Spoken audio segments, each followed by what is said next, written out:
Gracias, diputado, por estar aquí nuevamente. Muy buenas tardes, digo, ¿cómo estás?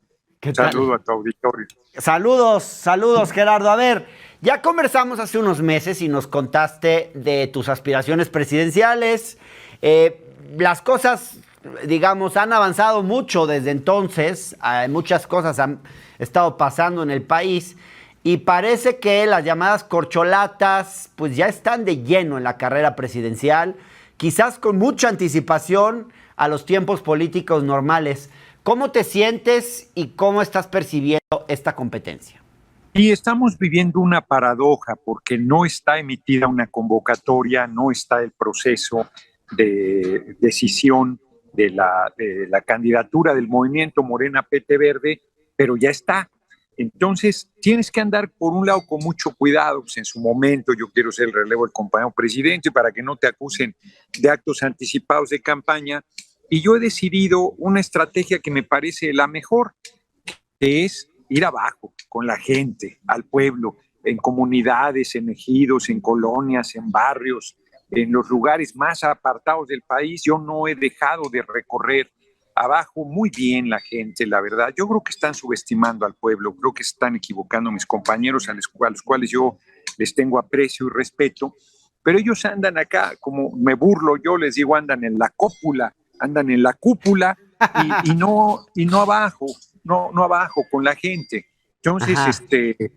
la verdad es que estoy bien, me siento bien, les voy a ganar. Nadie que compita va a decir que va a perder, pero les voy a ganar, voy a hacer la sorpresa para algunos, porque no están teniendo el pulso abajo de la gente que quiere una profundización de la cuarta transformación, que está de acuerdo con lo que ha hecho nuestro compañero presidente, pero pero considera que hay que hacer mucho más, hay muchas injusticias, muchos agravios. Mira, ni siquiera hemos podido restablecer los derechos laborales de los trabajadores y trabajadoras surgidos de la revolución: antigüedad, pensión, jubilación, aguinaldo, vacaciones, reparto, utilidades. Esto al campo nunca llegó. Solo por ponerte un ejemplo, ni qué decirte del Poder Judicial, que te encuentras el país lleno de injusticias, no hay impartición de justicia, la balanza se carga hacia donde ponen el paquete de dinero. Entonces yo creo que hay que hacer otro Poder Sí, Judicial, hay que hacer totalmente. grandes transformaciones, y me parece que mi perfil, que mi trayectoria, que mi posición de izquierda garantiza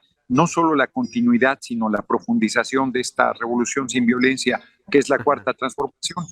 Gerardo, ¿cómo estás viendo la contienda dentro de Morena? Porque yo de pronto tengo la impresión de que es simplemente un concurso de personalidades y de popularidad de personajes, pero no veo ninguna discusión programática entre las llamadas corcholatas. ¿Tú la ves?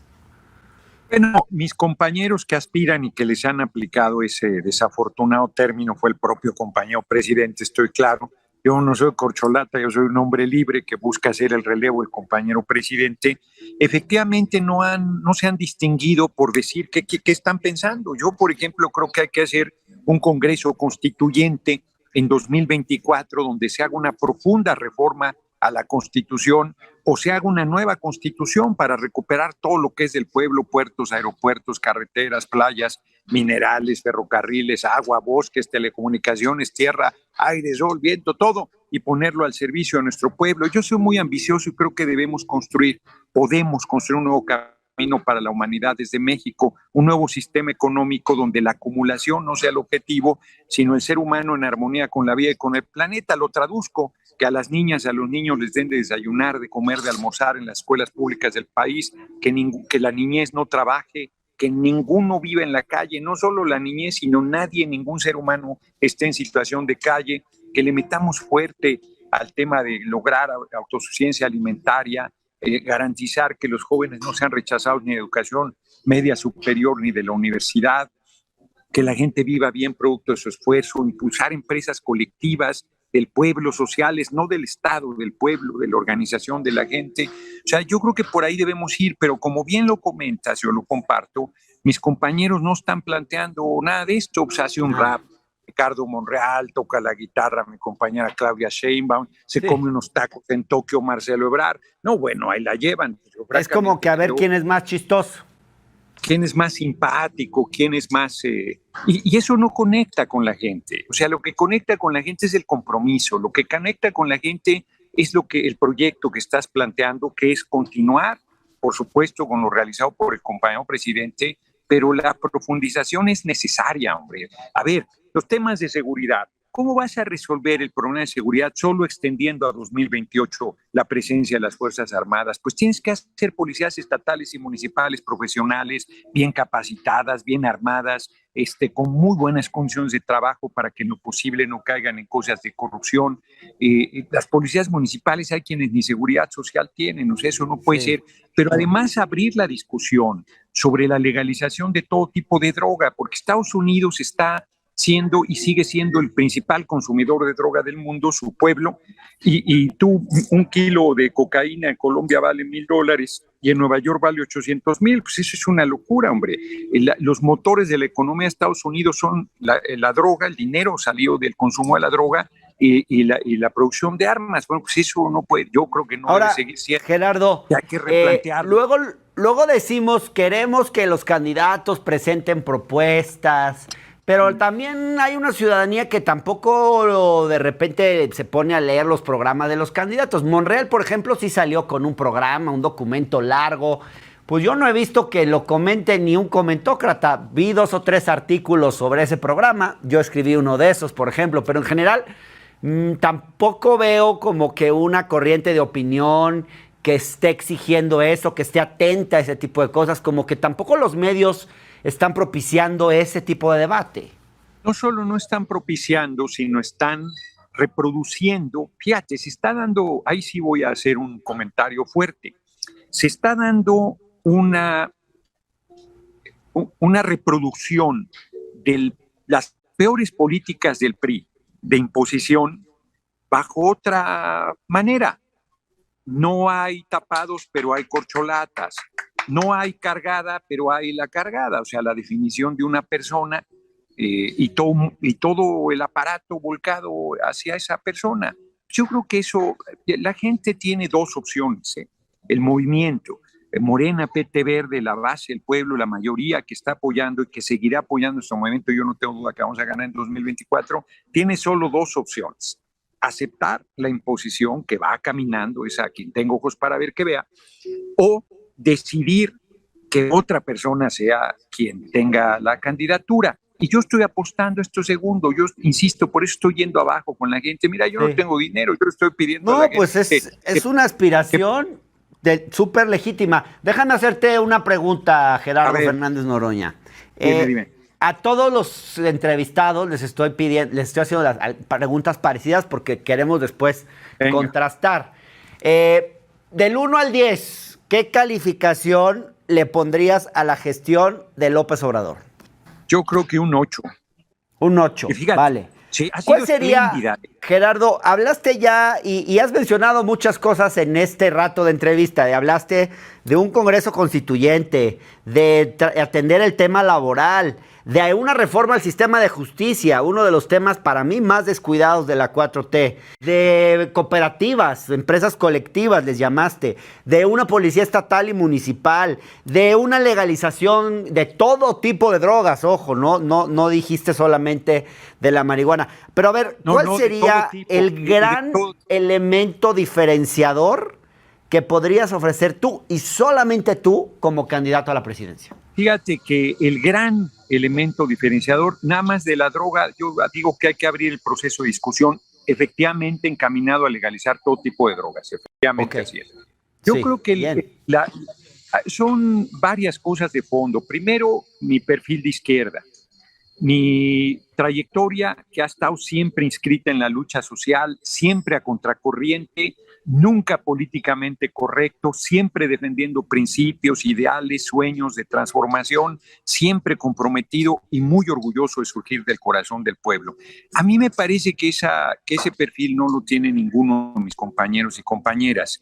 Y me parece también, voy a decir una cosa fuerte, que de todas las personas que estamos disputando, en el corazón del pueblo, solo un servidor, digo, por supuesto, el compañero presidente, pues muy por delante, pero después de él, ninguno de mis compañeros ni mi compañera, que son extraordinarios políticos, están en el corazón de la gente, no están en su ánimo.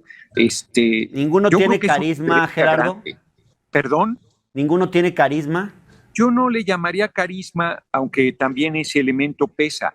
Y yo creo que es más que eso. A ver, el compañero presidente es un hombre muy carismático, es un hombre muy trabajador, es un hombre muy comprometido, pero todo eso no es suficiente. El compañero presidente ha logrado, él vive en el corazón del pueblo, está instalado ahí, la gente no solo lo respalda, lo ama. O sea, el compañero presidente es un fenómeno extraordinario. Bueno, eso es algo verdaderamente excepcional.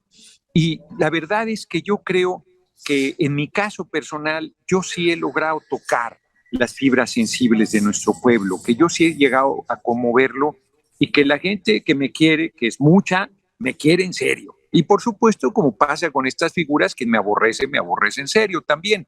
Mira, tú comentaste una vez, pues sí, tú comentaste una vez en Durango, te asombró, pero es un fenómeno general que se viene Sí, sí, dando desde sí, hace yo lo he muchos visto. años.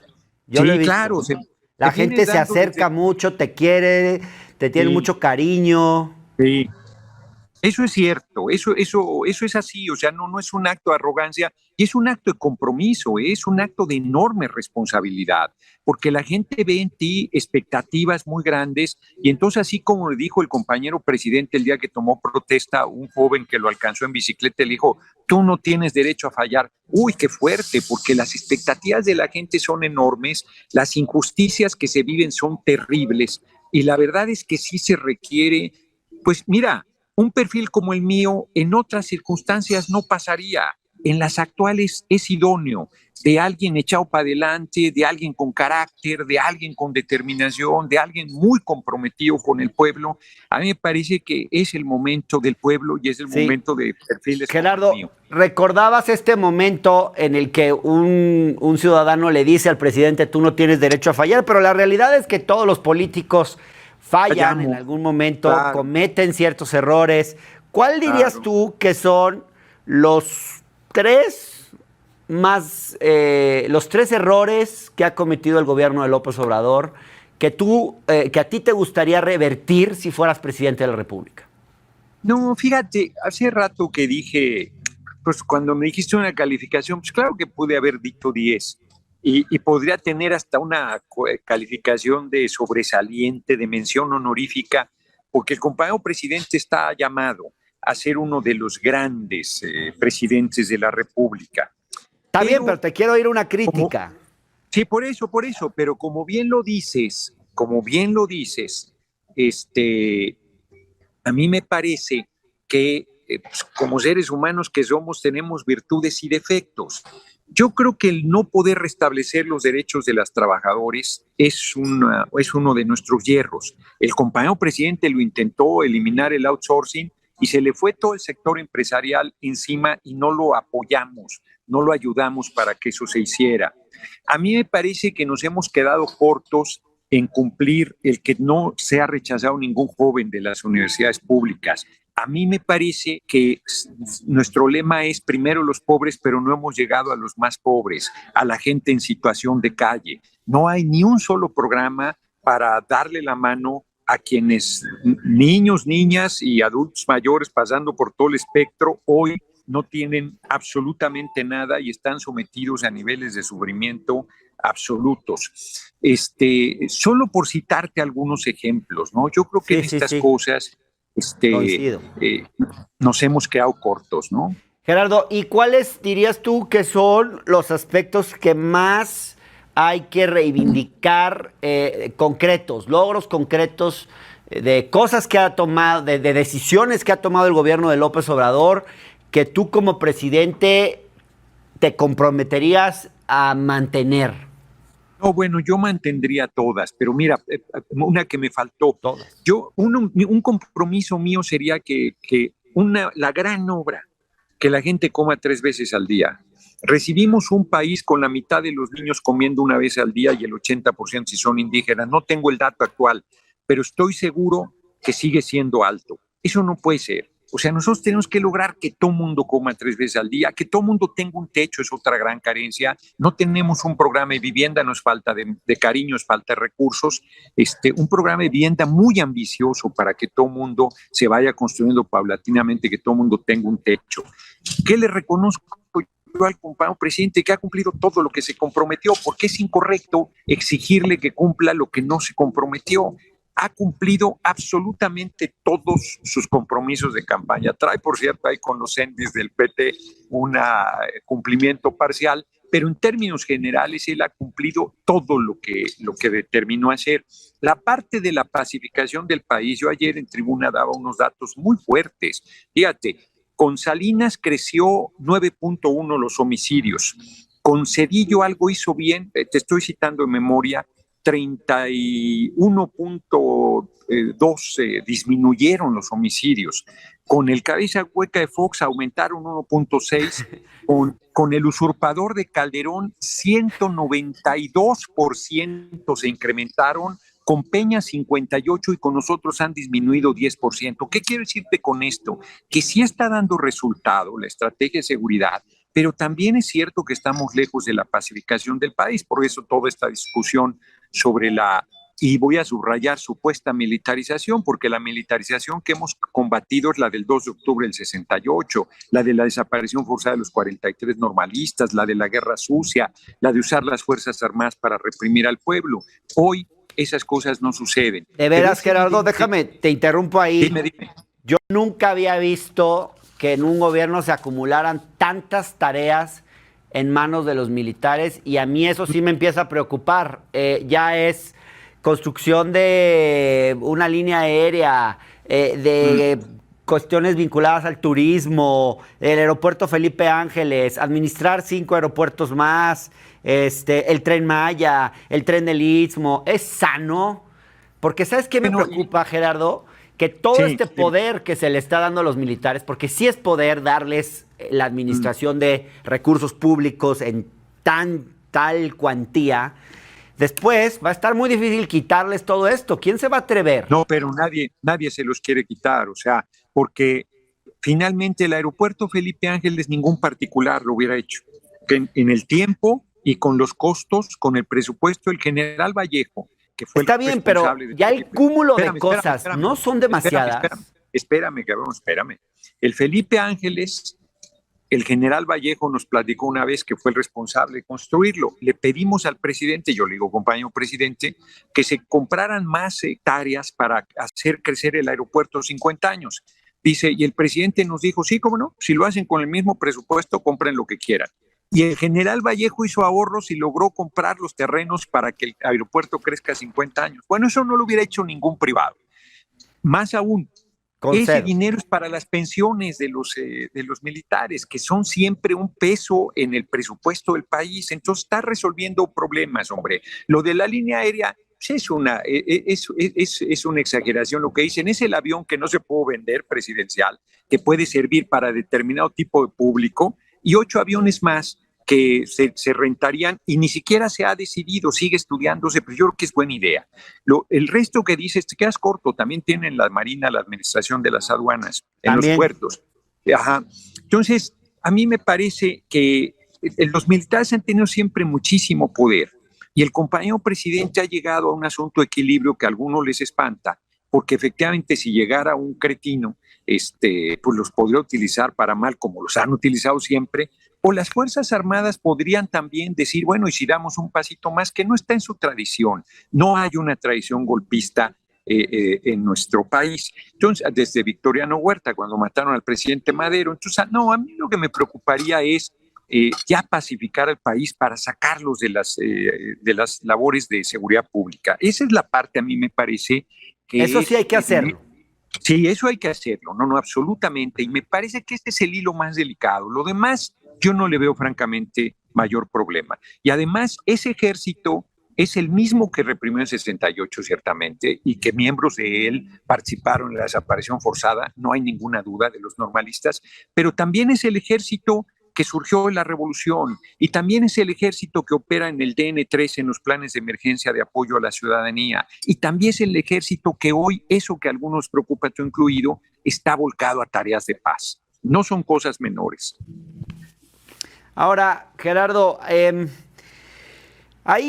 siendo honestos, pues hay un ala, digamos, de izquierda que se apoya mucho en los militares. Lo hemos visto, por ejemplo, en países como Cuba o como Venezuela. En el caso de Cuba, pues porque vienen de un proceso revolucionario. En el caso de Venezuela, porque Chávez era un militar. Pero, ¿ves algunas similitudes entre algunos de estos procesos con la Cuarta Transformación que puede explicar el apoyo tan fuerte en el ejército, o no tiene nada que ver una cosa con la otra? No, nada que ver, porque como bien lo dices, Cuba, el ejército de Cuba es el ejército surgido de la revolución. O sea, el comandante Fidel Castro era el líder militar y político, y por lo tanto se dio esa simbiosis. En el caso de Chávez hizo una cosa bien interesante, fíjate, porque el surgido de las Fuerzas Armadas fue, en Venezuela se da un fenómeno, yo creo que único en el mundo, que hay sectores marxistas del ejército, que hay sectores con formación académica muy de izquierda en el ejército, que es algo singularísimo, ¿no? En el caso de México surgió la revolución, pero pues se fue haciendo cada vez más conservadora, aunque los altos mandos, los generales de más alto rango, son hijos del pueblo, o sea, son gente surgida del corazón del pueblo. Pero, y por décadas no aceptaron irse a capacitar a Estados Unidos, pero en los últimos gobiernos neoliberales empezaron a hacerlo. Y con Chávez, él abrió, fíjate, las zonas militares, construyó unidades habitacionales civiles dentro de las zonas militares, y logró Chávez cobertura universal en acceso a la universidad, la quinta más grande del mundo durante sus mandatos, abriendo las universidades militares, porque las universidades públicas se le derechizaron. Haz de cuenta que la UNAM, el equivalente a la UNAM en Venezuela, se les derechizó terrible. Entonces, las universidades militares jugaron ese papel de apertura a la formación no militar, a la formación universitaria del pueblo venezolano. No veo similitudes, porque en el caso de México, el compañero presidente hizo una estrategia francamente brillante de acercamiento con las Fuerzas Armadas, que son surgidas de la revolución, que como él le llama, son pueblo uniformado, y les ha ido dando confianza, les ha ido dando respaldo, pero yo te pondría una sola imagen para quien les preocupa el tema. Revisa las comparecencias del titular de la Secretaría de Seguridad Pública, primero Alfonso Durazo y luego Rosa Isela.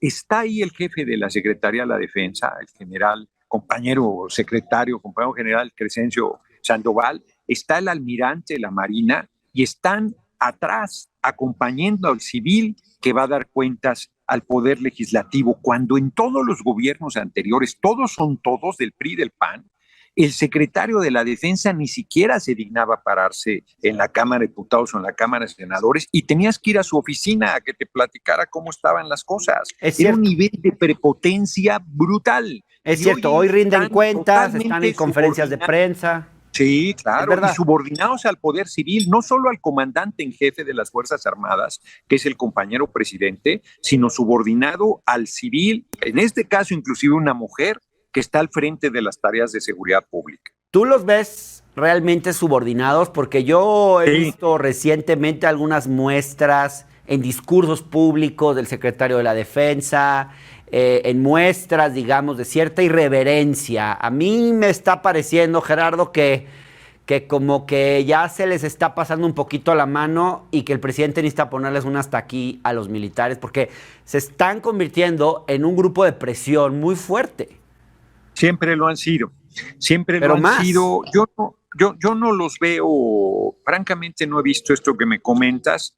Yo los veo subordinados, no en el sentido peyorativo, sino en la manera institucional. Jerárquicamente. Esa preocupación yo no la tengo, aunque el riesgo de un golpe de Estado ese siempre está, pero no sería por los espacios que se le han abierto, sino sería porque lo que complotan en la Embajada de Estados Unidos fructificara, porque todos los golpes de Estado, o la mayoría de ellos en el mundo, se hacen en las embajadas de Estados Unidos, y en México no fue la excepción. Que se lo pregunten a Madero. Y han estado complotando en contra nuestra. Ahí se armó la alianza PRI-PAN-PRD, y no tengo duda que han tratado hackearon a los archivos de las Fuerzas Armadas como una presión, como una forma de exhibirlos, como una forma de provocarlos, y lo hicieron también, por cierto, en Colombia, en Chile y me escapa ahorita un país, Perú, y en Perú, todos lugares donde están hombres surgidos del corazón del pueblo. El de Chile a mí me parece muy aguado, pero no hay duda que es un hombre surgido del corazón del pueblo. Entonces, Sí, España, no, aguado.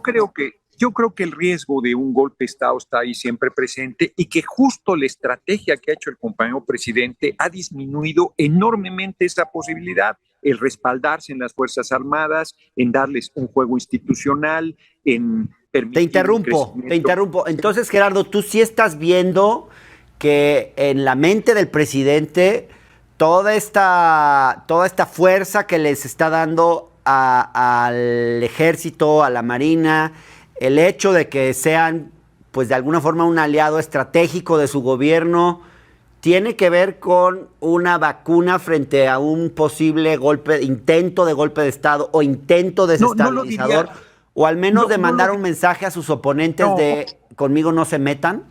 no lo diría así. Yo creo que, porque además ha sido paulatino, yo creo que las Fuerzas Armadas han ido ganando confianza del compañero presidente en tareas de paz, en tareas de obra civil, en tareas de administración pública. Yo creo que han ido ganando su confianza porque él llegó, pues, es lo que le han criticado, con la posición que hemos defendido y seguimos defendiendo, aunque parezca una contradicción, es una paradoja de la no militarización del país.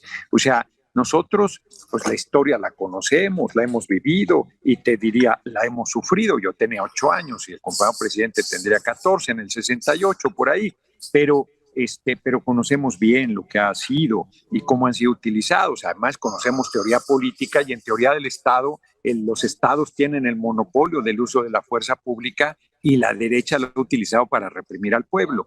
Yo creo que el compañero presidente fue asignándoles funciones, fue viendo su profesionalismo y su entrega y les ha ido confiando cada vez más espacios, que es a los que a algunos preocupa y alerta, pero a mí me parece que el equilibrio que ha guardado ha sido impecable y yo en términos generales lo mantendría con dos ideas en mente.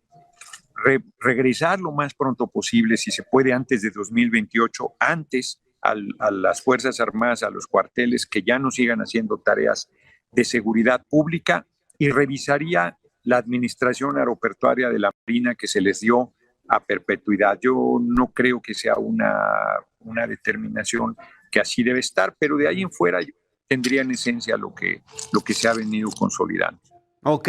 A ver, es innegable, diputado, que ha habido un cambio discursivo, tanto por parte de los sectores de la derecha que en su momento promovieron la militarización y hoy la condenan, como de la oposición que en su momento la juzgaba y hoy la celebra. Y en ese sentido, quiero rescatar un tuit tuyo, porque tú también fuiste crítico de la militarización del país. Todo el tiempo. Y decías, la militarización del país no es el camino para su pacificación, con un titular que hacía referencia a la Guardia Nacional. Y en cambio, ahora, recientemente, decías, le pusiste camarada y amigo a alguien. La diferencia es que las Fuerzas Armadas hoy están volcadas a tareas de paz. No reprimen, no asesinan, no realizan desapariciones forzadas. Hoy lo que es conocido como militarización no existe en el país. Y te confieso, Gerardo, que no me convence mucho el argumento. Yo insisto, cada vez tengo más dudas. Y esto de llamarle un ejército de paz a un ejército no deja de parecerme un poco una trampa discursiva. No es una trampa discursiva. No, ¿dónde están las desapariciones forzadas? ¿Dónde están los asesinatos en retenes militares? ¿Dónde están historias tan terribles como la contada guerra en el Paraíso por Montemayor, de la brutal represión que desarrollaron las Fuerzas Armadas para acabar con la guerrilla de Lucio Cabañas, que les llevó 6 o 7 años, les llevó a hacer eso? Sí. Hicieron verdaderas monstruosidades. O respuestas como la del asalto al cuartel Madera. O sea, eso no somos nosotros, ni lo vamos a repetir, ni lo vamos a reproducir. Esa militarización nosotros la condenamos, y condenamos la hipocresía, porque no es que celebremos, nosotros condenamos la hipocresía de la derecha que con Calderón aumentó 192% los homicidios, 192%, y que usó a las Fuerzas Armadas para favorecer al grupo El Chapo Guzmán. Bueno, eso no se debe olvidar, que García Luna está preso por eso en Nueva York y Calderón debería estar igual. Entonces, no, Pero nosotros entonces, estamos Gerardo, en una situación. Nosotros el estamos discurso en un es... momento, estamos en una situación de tránsito donde nos enfrentamos con un país incendiado, con policías estatales corrompidas e ineficientes, con policías municipales que ni uniformes decorosos tienen, ni traen unas pistolitas pedorras, que ni seguridad social tienen, y con el país en una pesadilla con los temas de seguridad. Entonces, lo único que tienes es la estrategia que se armó de crear la Guardia Nacional y la disciplina militar para enfrentar además a grupos cada vez más poderosos militar y económicamente por los números que te compartió el narco. Yo creo que eso no puede abstraerse para decir, no, bueno, es que ustedes que están en contra ahora están militarizando el país y haciendo lo mismo, no, con un marco legal, no reprimiendo al pueblo, bueno, nos dicen que se promueve abrazos y no balazos, curiosa militarización. Son unos farsantes los de la derecha. A mí me parece que las preocupaciones tuyas, compañeros del movimiento del 68, de sectores que efectivamente por toda la trayectoria de lucha mantienen una señal de alerta, esa señal hay que mantenerla, no digo, oiga, hay que confiar, seamos ingenuos, no va a pasar nada, no, a ver, esos riesgos están ahí presentes. Y exigirle al ejército que cumpla con estándares de derechos humanos, claro, que rinda cuentas, que se comporte de cierta manera, ¿no? Claro, eso hay que mantenerlo, hombre. Así, cuando yo no digo que las preocupaciones no sean legítimas, esas son, y nadie debería desestimarlas, pero de ahí a decir, hay otro camino, así pues muéstrenmelo. ¿Cuál es ese otro camino? ¿Con quién enfrentas? ¿Qué arma del Estado usas para enfrentar el poder militar y el poder económico del crimen organizado, que ya está en algunos pueblos hasta el costo de las tortillas se los ha aumentado 30%. En lugares de Durango, los madereros tienen que venderle a fuerza a ellos. En lugares del Estado de México, tienes que comprar los materiales de construcción donde ellos surten, si no, ahora sí que si no te surten. O sea, es una pesadilla para la mayoría de la gente. Y entonces el discurso de la derecha es brutalmente hipócrita porque no hay un gobernador, uno solo del PAN, el PRD ya no tiene Así ninguno, aunque Silvano Aureoles debe estar en la cárcel, ya anunció que va a buscar la candidatura en 2024, ni uno solo, ni del PRI ni del PAN, los dos que le quedan al PRI y los del PAN, ni uno solo pide que la Guardia Nacional o las Fuerzas Armadas salgan de tareas de seguridad. Entonces hay mucha hipocresía sobre el tema y nosotros estamos en una situación de realidad política donde tenemos que asumir una parte de pragmatismo por más que se nos critique, porque además yo fui particularmente duro con el compañero presidente cuando en campaña alertó que iba a suceder esto que ha venido haciendo y yo creía que no era posible. Él me ha demostrado que sí se puede tener una relación con las Fuerzas Armadas institucional sin que repriman y o sea, sin tú que hagan mismo tareas que cambiaste de opinión sobre este tema. No es que haya cambiado de opinión. El compañero presidente me demostró que el camino que está llevando a cabo sí es posible y que sí se puede tener confianza en las Fuerzas Armadas y que sí se les puede dar tareas, claro, pues no dejando sueltas las cosas, sino como bien lo dices, con supervisión, con verificación, con seguimiento puntual. Bueno, el compañero presidente todos los días a las 6 de la mañana, el primer tema que trata es ese, y justo con los responsables de las Fuerzas Armadas. Ahora, o sea, menuda tarea se ha echado de encima. Pronto, hay dos cosas que me preocupan especialmente del discurso. Una es esta idea de que como el calderonismo inició una guerra usando a los militares, hoy hay que usar la misma medicina para combatir el mal generado por el calderonismo. Eso por un lado. No. Y termino. No es así. Y el otro es espérame, esta idea. Nomás ahí tantito. No es así.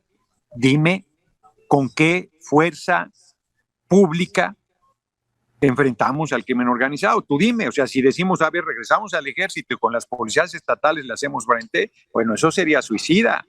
No, es que no es así como se está planteando, es con las herramientas que tiene el Estado mexicano, ¿cómo enfrentamos al crimen organizado? Esa es la pregunta, no es, pues como Calderón incendió el país, no, Calderón es un farsante, Calderón aumentó 192% los homicidios y sirvió al grupo criminal más importante, y digo algo más fuerte, y lo hizo porque así se lo mandó a Estados Unidos, porque son los lacayos de Estados Unidos y Estados Unidos decide quién le surta droga.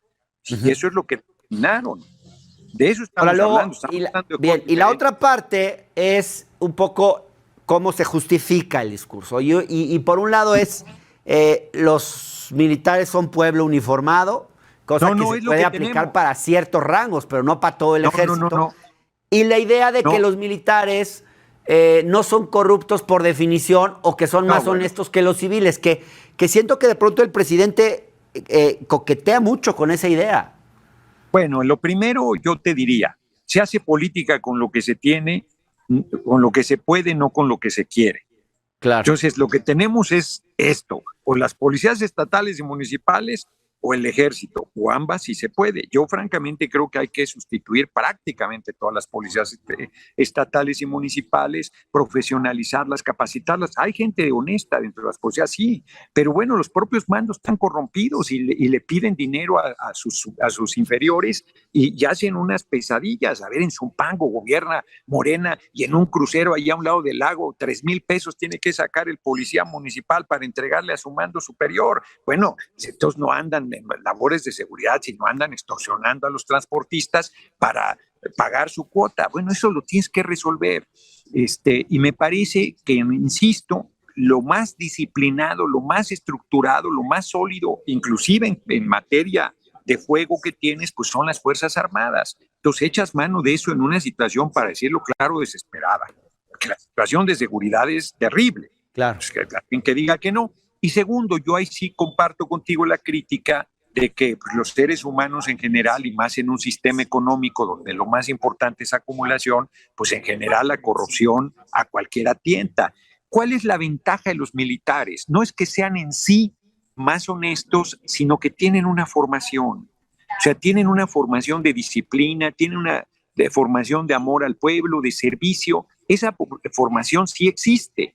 Que no existen las policías estatales ni municipales, bueno, que no existen un montón de políticos que no tienen ninguna formación, que no tienen principios, que no tienen ideales. Es eso, el ser humano, y la carne es débil, como dice el refrán, pueden corromper a un militar, pues claro que pueden, pero tienen un sentido del pundonor y un sentido del servicio que en este momento se ha perdido mucho. Yo creo que esa es la fuerza, ahora sí que valga la redundancia, esa es la fuerza de las Fuerzas Armadas. A mí me parece que tiene más que ver con esto que ojalá con tengas razón, Gerardo. Déjame, antes de que terminemos esta entrevista, te quiero preguntar dos cosas de América Latina. Hay un nuevo ciclo, digamos, de gobiernos de izquierda en la región, con López Obrador, Xiomara Castro en Honduras, Alberto Fernández en Argentina, Pedro Castillo en Perú, Gabriel Boric en Chile, Petro en Colombia. Podríamos ver el regreso de Lula el 30 de octubre. ¿Cómo ves este nuevo ciclo de la izquierda progresista que, digamos, si se confirmara el triunfo de Lula, pues ya habría un porcentaje inédito de ciudadanos latinoamericanos gobernados por líderes que se definen como progresistas? Chingón, y deberíamos voltear a la patria grande, hacer una integración política de toda América Latina. El compañero presidente ha lanzado una hipótesis muy fuerte, yo diría que controvertida, porque él dice, justo en el aniversario de Bolívar, dice, hagamos la integración, pero no solo América Latina, sino con Estados Unidos y Canadá, económicamente hablando, y plantea el riesgo del crecimiento de la economía de China, que es ya la más poderosa del mundo, a mí me parece, y que podría en muy breve tener mínimo el 50% de los mercados del mundo, con los desequilibrios que eso implica regularmente. Entonces, su tesis en ese sentido es interesante, pero conociendo cómo ha sido Estados Unidos y cómo sigue siendo y cómo se está comportando su gobierno, pues es muy difícil, porque Estados Unidos no asume que hay que cambiar, bueno, por ejemplo, discutir esto de la legalización de todo tipo de drogas, porque no puedes hacerlo si Estados Unidos no hace su parte y sigue hipócritamente consumiendo y utilizando el gran capital que genera el consumo de drogas. Entonces, pero sí es muy positivo, sí vamos a ganar Brasil, pues se ganó en la primera vuelta, es la primera vez que en Brasil un presidente que busca la reelección no queda en primer lugar en la primera vuelta, y le faltó un suspiro a Lula para ganar en la primera vuelta. Yo creo que se va a ganar la izquierda y que va a ser un paso importante donde nuestros pueblos, mira, Petro en Colombia está diciendo, oigan, 800,000 muertos por la lucha contra el narco, le metieron 10,000 millones de dólares a la llamada guerra contra el narco y hoy se produce más cocaína y de mejor calidad. Es evidente que ese no es el camino. Y por otro lado plantea el tema de la Amazonia, que es un pulmón del mundo, y dice: quítenos la deuda externa con todo lo que nos han saqueado y salvamos la Amazonia, ahí lo invertimos. No quieren. Bueno, entonces el pago de deuda, no quieren indemnizarnos, pues entonces lo que era el pago de deuda lo metemos a la Amazonia para salvar lo que es para la humanidad. No quieren. Bueno, pues entonces tenemos que integrarnos para hacer un frente común y cambiar, quitarnos estas imposiciones, estos saqueos que se mantienen. El compañero presidente lo ha dicho con lo de la electricidad, nos roban 490,000 millones de pesos al año. Entonces él dice: bueno, lo único que queremos es que nos dejen de robar. Pues eso queremos, hombre, que nos dejen de robar y ya mucho nos ayudarían. Entonces va a ser muy, muy importante ese triunfo de Lula y esa integración, esa conformación que tienen mayoritariamente el continente de gobiernos progresistas. Ahora, Gerardo, es una ola de gobiernos progresistas que, a diferencia de la ola anterior de gobiernos progresistas en América Latina, probablemente no va digamos, a tener el mismo contexto económico favorable que tuvieron los gobiernos progresistas de hace 15, 20, cuando empezaron, hace 15 o 20 años. Hoy el contexto económico parece bastante restrictivo y además hay otro fenómeno que no sé cómo estés viendo, pero que es la emergencia de las ultraderechas, que es algo a nivel mundial, digamos, a nivel mundial y en América Latina, pero digamos, Giorgia Meloni en Italia acaba de ganar, Marine Le Pen ha conseguido muchos más votos en Francia este año, Vox en España, y en América Latina, pues José Antonio Kast en Chile obtuvo muchos votos, Rodolfo Hernández, que se enfrentó contra Petro, pues tuvo una votación impresionante en la segunda vuelta. Milei en Argentina trae como un 20%. Y la votación que obtuvo Bolsonaro en esta última elección, en la primera vuelta, fue bastante más alta de lo que decían las encuestas y de lo que muchos esperaban. Y el Congreso brasileño ha quedado también muy claramente marcado a la derecha. ¿Por qué crees que hay este ascenso de la derecha y de la extrema derecha en el mundo y en América Latina en particular? Y si es que podríamos eventualmente ver un fenómeno así en México, Gerardo. Fíjate, estoy leyendo un libro sobre Hidalgo, buenísimo, Hidalgo, Historia del Héroe, de Castillo Ledón, te lo recomiendo, es espléndido. Eran 60,000 españoles contra 6 millones de americanos, de mexicanos, diríamos ahora, de criollos, de mestizos, de indígenas, 6 millones contra 60,000. Pues era evidente que la mayoría debería haberse articulado, pero los mecanismos de dominación han hecho que el pueblo no se dé cuenta de su poder y que confunda a quién está a su favor. Y entonces, en la desesperación del deterioro, el papel miserable que juegan la mayoría de los medios de comunicación, desinformando, intrigando, mintiendo, desorientando, pues tienen un peso enorme. Y si a eso le sumas dificultades económicas donde el pueblo siempre paga los platos rotos, pues es terrible. Mira, en México, sí, estoy seguro, cuando empezó nuestro gobierno había 16 mexicanos con 143,000 millones de dólares. Estoy seguro que hoy tienen más dinero. Y se la pasan intrigando todo el tiempo en contra nuestra y financian a los medios para estar golpeando al gobierno del compañero presidente, a pesar de que les ha ido muy bien.